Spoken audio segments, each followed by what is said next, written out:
Want to jump in the sauna with me? All right, it's day 1525 of getting sued by Impossible Foods. I read a quote the other day by Friedrich Nietzsche. It goes something like, be careful who you choose as your enemies because that's who you become most like. And that was an interesting thought because throughout Impossible, we have never initiated a lawsuit. We've always tried, if we've ever had issues with people, to kind of work them out in person. A lot of times I've picked up the phone and called someone directly. We always try to figure things out like on a human to human level. And one of the things that's crazy about this whole thing is that I don't know if I would be that aligned with Impossible Foods normally, but their actions throughout this whole case have clearly indicated that they have a problem with me. Whether it's suing us, adding me to the case, or alleging fraud.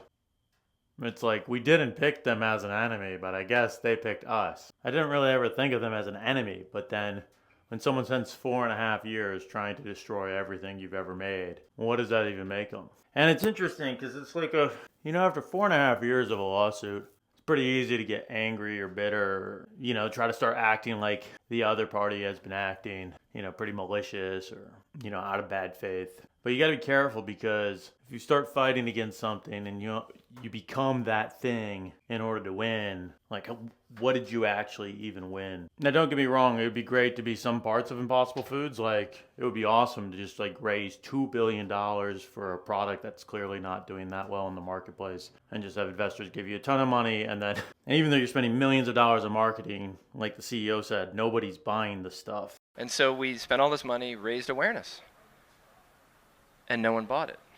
I can't imagine what it's like to blow through $2 billion. But at the same point, I don't know if I'd ever want to actually be that company because it doesn't seem like a lot of people stay there. Once you raise that type of money, the investors want to get a return, and it doesn't even look like their investors are going to get a return at this point.